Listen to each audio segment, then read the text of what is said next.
자, 오늘은 구약 성경 191페이지 레위기서 27장의 말씀인데요. 레위기서 27장 26절에서 29절까지의 말씀입니다.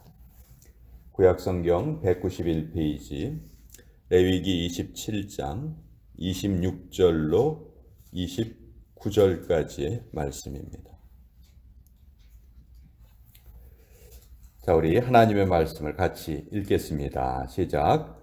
오직 가축 중에 처음 난 것은 여호와께 드릴 첫 것이라. 소나 양은 여호와의 것이니 누구든지 그것으로는 성별하여 드리지 못할 것이며, 만일 부정한 짐승이면 내가 정한 값에 그 5분의 1을 더하여 물을 것이요, 만일 무르지 아니하려면 내가 정한 값대로 할지니라.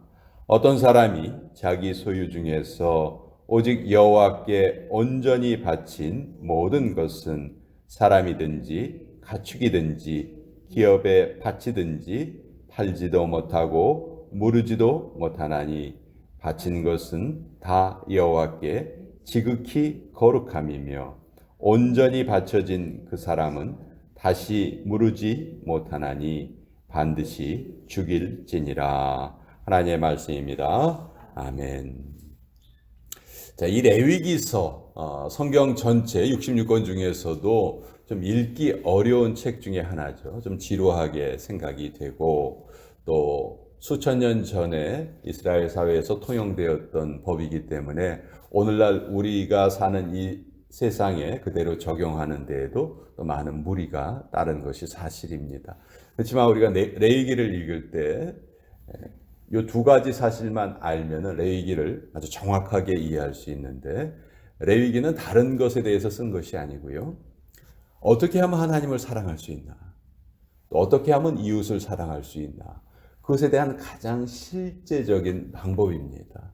그렇게 레위기를 이해하면 레위기에 나오는 여러 그 규례들이 그렇게 어렵게 느껴지지가 않아요. 그래서 레위기 앞부분은 하나님께 대한 사랑을 어떻게 하면 나타낼 수 있는가? 그것은 하나님께 제사를 드리는 거예요. 하나님께 제사를 드려서 하나님 앞에 정결함을 회복하는 겁니다. 그러면 하나님 앞에 정결함을 회복한 그 상태 자체가 하나님께 기쁨이 되는 것이고, 하나님을 사랑하는 우리의 표현이 되는 것이죠. 오늘날로 말하면 제사는 이제 예배의 원형이죠. 우리가 하나님께 예배를 드리면서 예배를 통해서 우리의 모든 영적인 부정함이라든지 잘못된 것을 다 그 예배를 통해서 해결받고 하나님의 복으로 채워진다면, 그때 우리의 모습은, 예배를 끝낸 우리의 모습은 예배를 드리기 전에 우리의 모습과는 완전히 다른 모습이 되는 것이죠. 그것이 바로 우리가 하나님을 사랑하는 우리 믿음의 표현이 된다는 것이에요. 그래서 우리 하나님의 백성들에게 예배는 너무너무 중요한 거예요. 다른 것은 우리가 양보할 수 있다 해도 하나님께 예배 드리는 것만은 우리가 양보해서는 안 되죠. 그래서 예배를 철저하게 드리는 것이 우리가 하나님을 사랑하는 사랑의 표현이다. 그렇게 생각하면 예배가 얼마나 더 귀중하게 우리에게 다가오는지 모릅니다. 그 뒷부분은, 레위기서 뒷부분은 이웃을 사랑하는 방법인데, 그 이웃을 사랑하는 것은 어떻게 하면 이웃을 사랑하는가? 하나님께서 정해주신 규례를 잘 지키면 그것이 바로 또 이웃사랑이 되는 것이죠. 그래서 세세하게 세밀하게 그런 규례들을 하나님께서 정해주셨어요. 레위기는 27장까지로 기록되어 있는데, 오늘 27장은 이제 하나님께 서원하는 경우, 또 그 서원을 물러야 할 경우, 그런 경우에는 어떻게 하나님께서 방법을 알려주셨는가. 레위기 27장은 2절에 이렇게 돼 있어요. 이스라엘 자손에게 말하여 이르라. 만일 어떤 사람이 사람의 값을 여호와께 드리기로 분명히 서원하였으면 너는 그 값을 정해라. 자, 이게 무슨 말이냐 하면, 어떤 사람이 하나님, 제가 제 자신을 하나님께 드리기 원합니다. 이렇게 서원을 했을 경우에 이 사람은 일상의 생업을 해야지 살아갈 수 있기 때문에 그 자신을 하나님께 드렸다 해도 그 어떤 다른 일을 하지 못하거나 그래서는 삶을 영위할 수가 없잖아요. 그래서 그런 경우에는 내가 그 노동을 통해서 벌 수 있는 값을 하나님께 드리면 그것은 이제 내 자신을 하나님께 드리는 것으로 하나님께서 인정을 해 주셨습니다.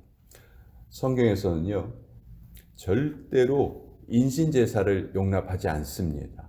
하나님께서는 사람을 제물로 드리는 것을 절대로 금하셨어요. 사람은 하나님의 형상이기 때문에 하나님의 형상이 우상의 제물로 바쳐진다? 이건 있을 수가 없는 일이죠. 그래서 하나님께서는 사람을 제물로 바치는 것을 절대로 금하셨고 여기도 마찬가지입니다. 내가 내 자신을 하나님께 드립니다. 서원을 했다 할지라도 그 사람은 계속 생업을 하여라.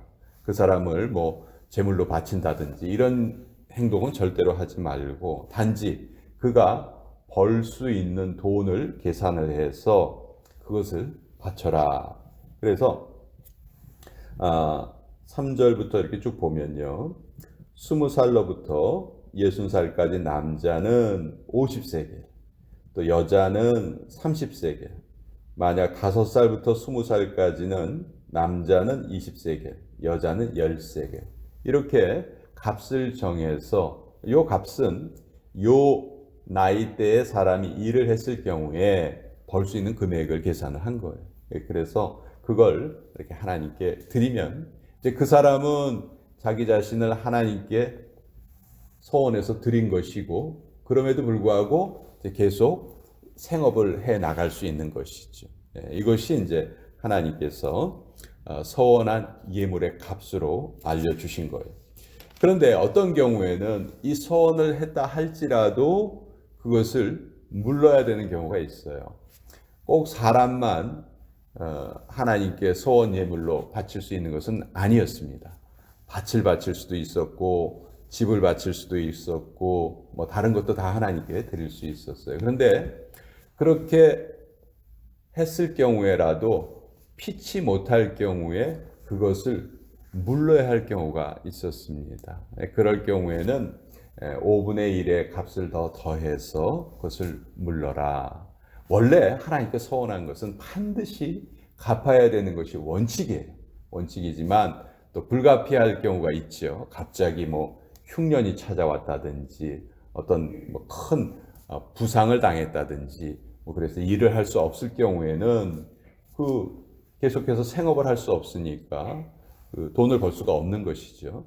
그런 경우에는 그 하나님께 서원한 것을 되돌릴 수가 있었다. 그런 것을 이제 오늘 성경이 레위기 27장이 우리에게 알려주십니다. 특별히 오늘 우리가 읽은 부분은 자, 너희가 하나님께 서원하는 것 참 좋은 일이다. 그런데 서원 예물로 할 수 없는 것들이 몇 가지가 있어요. 첫 번째, 가축의 처음 난 것.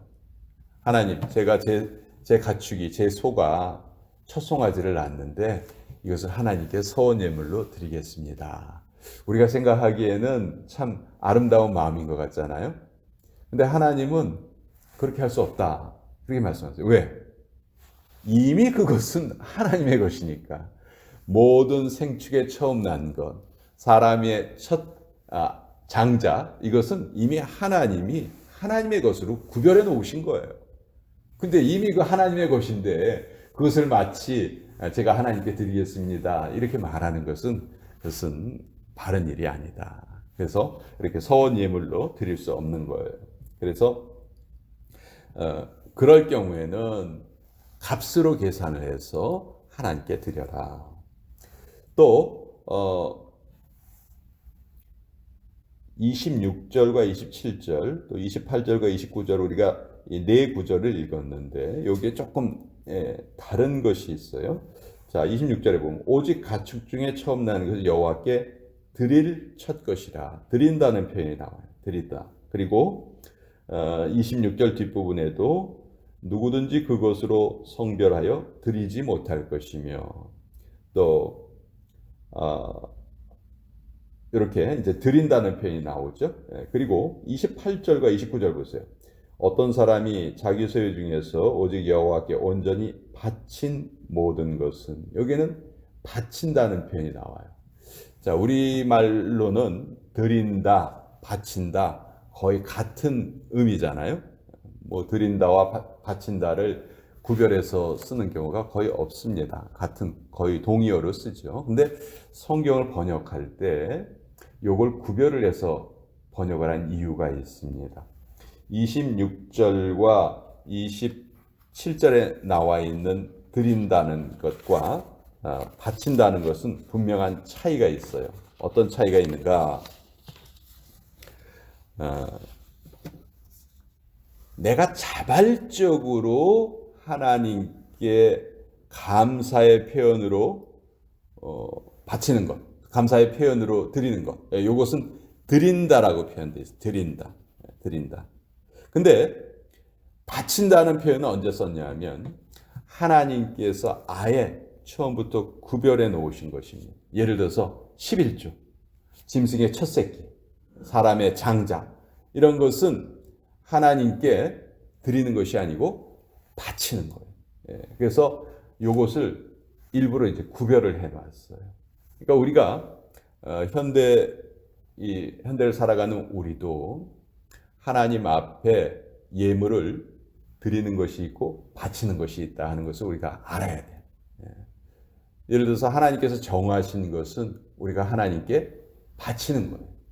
근데 그것보다 더해서 우리가 하나님께 무엇을 드린다 하면은 그것은 드린다는 표현을 쓸 수 있는 것이죠. 그래서 드린다와 바친다가 이렇게 구약 성경에서는 구별되어 있고, 이것을 우리 성경을 번역하는 사람들이 정확하게 구별해서 번역을 했다 하는 것도 우리가 아주 재미있게 봐야 되는 그런 내용이에요. 자, 아까도 말씀드렸지만 레위기 전체는 하나님을 어떻게 사랑할 것인가, 또 내 이웃을 어떻게 사랑할 것인가, 그 사랑의 규례를, 사랑의 법을 여러 가지 하나님께서 정해주신 법에 의해서 우리에게 가르쳐 주셨습니다. 그래서 제사법을 가르쳐 주셨고, 제사장은 어떤 사람이 해야 하고, 제사를 드릴 때는 어떤 방법으로 드려야 하고, 또 이웃과의 관계에서는 이렇게 살아야 하고, 또 사람이 어떤 사람에게 어떤 잘못을 했을 경우에는 어떤 식으로 배상을 하고, 뭐 이런 것들이 레위기서에는 기록이 되어 있는데, 레위기서를 이해하는 가장 핵심 단어는 사랑이다. 사랑. 하나님 사랑, 이웃 사랑. 그리고 이 사랑을 잘 실천하는 것을 하나님께서는 우리의 거룩으로 여기신다. 내가 거룩하니 너희도 거룩하라. 이것이 레위기의 핵심 구절이거든요. 이 거룩을 어떻게 이룰 것인가? 오늘날 표현으로 하면 우리는 하나님께 예배를 드림으로 우리의 정결함을 늘 유지할 수 있는 것이죠. 또 같이 예배드리는 사람들 간에 가장 큰 사랑으로 그들을 덮어주고 포용하고 안아주면서 또 이웃을 사랑하는 법을 우리가 실천할 수 있고, 또 불신자에게도 마찬가지죠. 가장 친절하고 가장 나이스하게 그들에게 우리의 삶을 보여주면서 또 이웃사랑을 우리가 실천할 수 있다. 이렇게 우리가 생각하고 성경을 읽는다면 레위기는 가장 지루한 책이 아니고 가장 은혜로운 책이다. 유대인들은 아이가 글자를 딱 깨우치기 시작하면 제일 먼저 레위기서를 가르칩니다. 그래서 하나님을 어떻게 섬겨야 하는지, 이웃과의 관계는 어떻게 해야 하는지 그것을 어려서부터 가르친다고 하죠. 그래서 오늘 레위기 27장 말씀 또 같이 한번 나누어 보았습니다. 자, 오늘도